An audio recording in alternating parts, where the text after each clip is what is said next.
البطاقة الحمراء لبعض الأنصار الجزائرية، الأمور تجاوزت كل الخطوط الحمراء. حدث ما لم يكن في الحسبان، كارثة في كرة قدم. هذه كارثة أردوان، هذه كارثة، هذه الأمم ما تجوزهاش.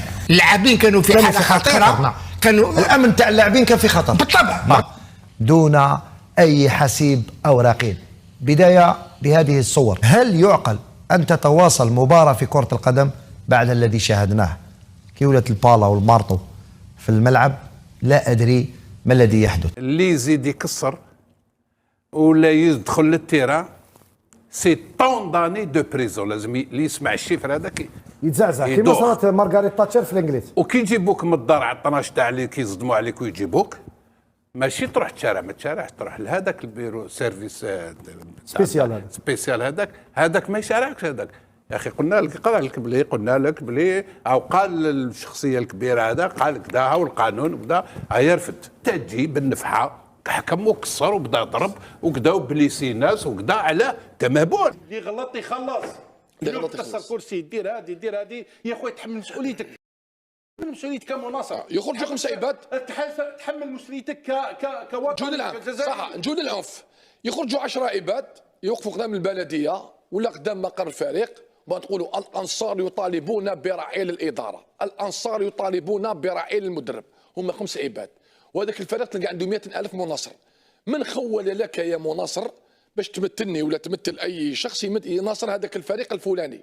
اتحدث بالاجماع باش تروح تتكلم انت باسمي مع اللاعب وتهدد اللاعب وتسب المسير ونفتح لك الميكرو تيري على هذا وتيري على هذا وتتهموا الناس بالسرقه وبالكذب وبالفساد دقيقة واحدة واستكمل لحضراتكم الفيديو. ولكن سؤالي هنا للإعلام المصري المدلس. جمهور الجيش الملكي لما عمل أعمال شغب في مباراته أمام الأهلي، شفنا حملة مسعورة من الإعلام المصري المدلس ضد المغرب. طب النهارده جمهور الزمالك المصري ولاعيبه الزمالك المصري بتتضرب بالجزمه من جمهور شباب بالوزداد الجزائري في الجزائر، والاعلام المصري المدلس ما بيطلعش يتكلم. الاعلام المصري اللي كان بيطلع من قبله بيقول لك بان شعب الجزائر افضل من شعب المغرب، الاعلام المصري اللي كان بيقول لك بان المغاربه بيستقبلونا استقبال سيء وبان الجزائريين بيستقبلونا افضل من المغرب. يجب على كل إعلام مصري مدلس أساء للمغرب في يوم من الأيام يطلع يعترف ويقول بأن مفيش زي شعب المغرب العظيم في الاستقبال، خاصة لأندية مصر ولمنتخبات مصر. والله العظيم 3 مش تطبيل للمغرب.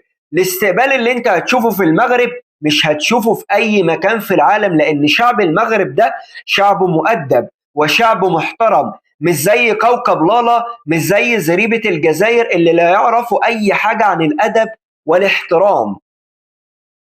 ما يجيش الجمهور مباريات تولي باردة وخلاص. أنا مانيش نقول لك باللي راني ضد الويكلو، ممكن ندير الويكلو كبدايه، بصح لازم من الان على مدى 10 ولا 15 ولا 20 سنه وحنا في الحكايه هذه. الجور كاع لي ستاد تاعنا يكونوا عندهم دي كاميرا، الجور دي ريسبونسابل دو كلوب و دي ريسبونسابل جو سي كي يدخلوا لي في ميجان الستاد الجور فان اريتي لي براتيك هذوما بالك نحبسوا الويكلو. مي بور لو مومون اون نو ميتريز با اونكور لو سيستيم. يا رضوان يا دي ستاد اون الجيري نورمالمون ما نلعبوش فيهم كاع، ما لعبوش. اللي غلط يخلص، اللي كسر كرسي دير هذه يا خويا تحمل مسؤوليتك.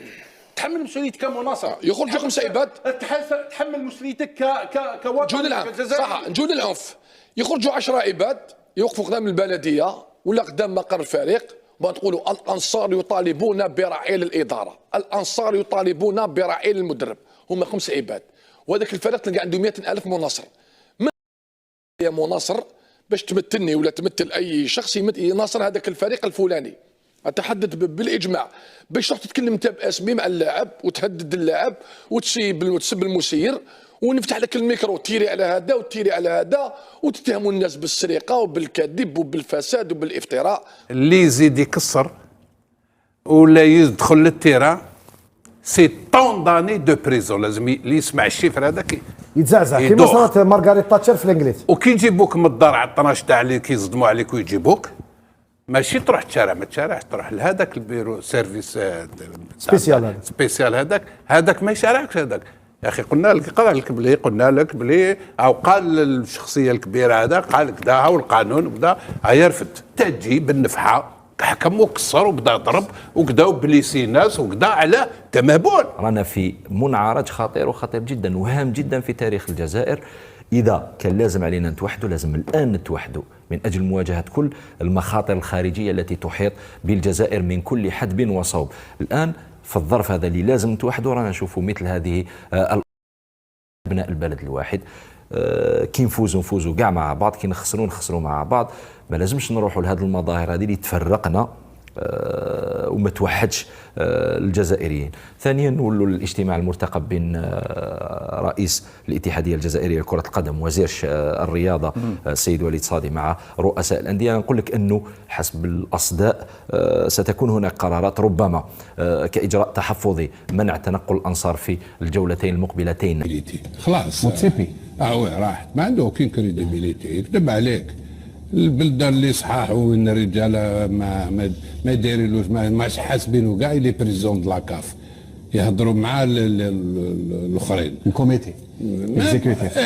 ما هو كريديبيليتي شو صاير سي تينونت عيب. وملي جا هو لاكاف هذه كنا نشتكيو شويه من اللي فات حياته واحمد ماشي كيما هذا كارثه هذايا. لا كارثه هذا ايش بك؟ لا شاهد خطره سالوا صحفي جنوب افريقي قال له انت المقر تاع المكتب ديالك في مصر يعني مقر الكونفدراليه الافريقيه لكره القدم لم يدخله سوى 3 مرات منذ بدايه العهده ديالو. اللوبي لعنهم الله عباك باللي متوغلين ومتحكمين في كل الهيئات الدوليه العالميه وعباك باللي عندهم يعني ايادي طويله يعني في كل الهيئات الدوليه. احنا اليوم العقوبه قلت لك حتى نتفاداو احنا واللي همنا اليوم حتى نتفاداو العقوبه اللي رياضينيه في المستقبل.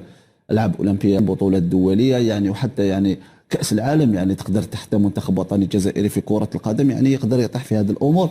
الان علينا الان نفكروا كيفاش نتجنبوا مستقبلا هذه الامور. خلوا بالكم اللي حصل النهارده في مباراه شباب بالوزداد والزمالك المصري في الجزائر ده المعتاد بالنسبه للجمهور الجزائري الغير مؤدب والغير محترم. أنا بستغرب جدا لما المصريين بيطلعوا بيقولك بأن الجزائر أفضل من المغرب وبأن شعب الجزائر بيستقبل المصريين أحسن استقبال. أعتقد النهاردة الرسالة وصلت وشفتوا بنفسكم البلطجة وقلة الأدب. ولازم على كل إعلامي مصري طلع في يوم من الأيام هاجم المغرب وقلل من المغاربة واجب عليه دلوقتي إن هو يطلع ويعتذر للمغرب وشعب المغرب العظيم ويعترف ويقول بأن مفيش زي المغرب في الاستقبال، مفيش زي شعب المغرب في الأدب وفي الاحترام.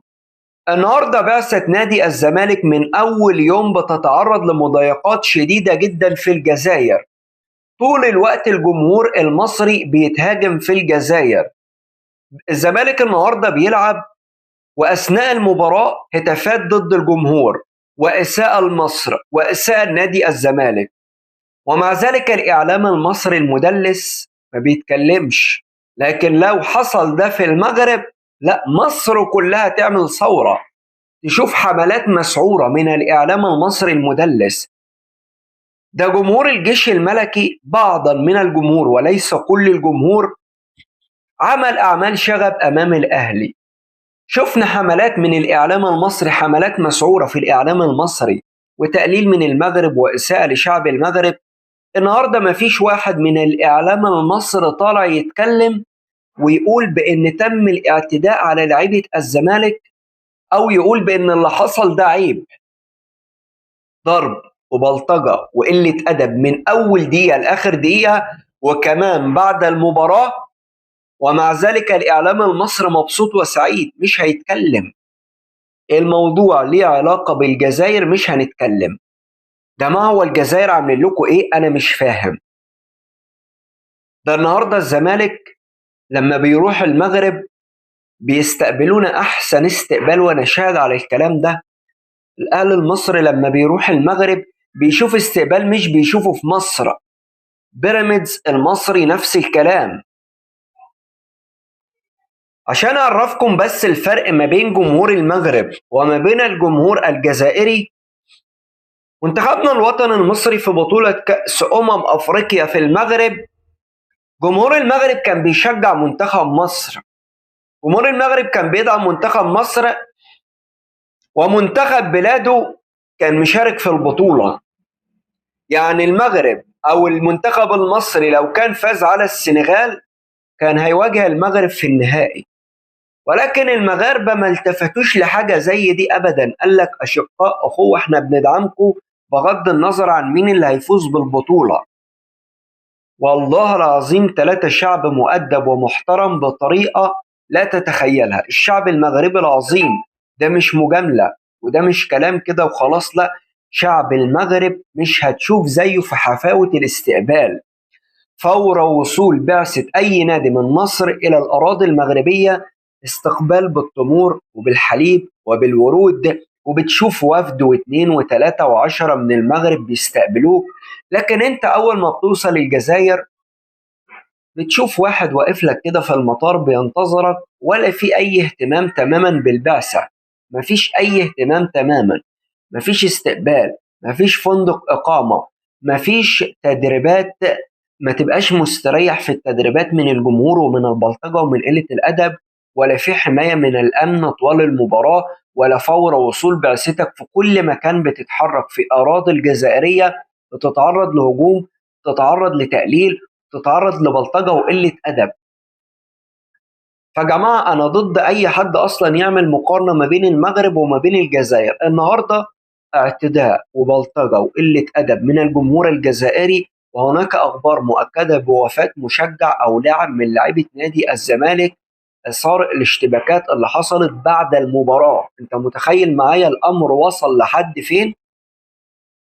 وصل لدرجة حالة وفاة في الملعب في مباراة كرة قدم. من المفروض إن في الأول وفي الآخر دي رياضة أو دي لعبة، كرة القدم دي لعبة، يعني الأمور من المفروض إن هي ما توصلش لهذه الدرجة.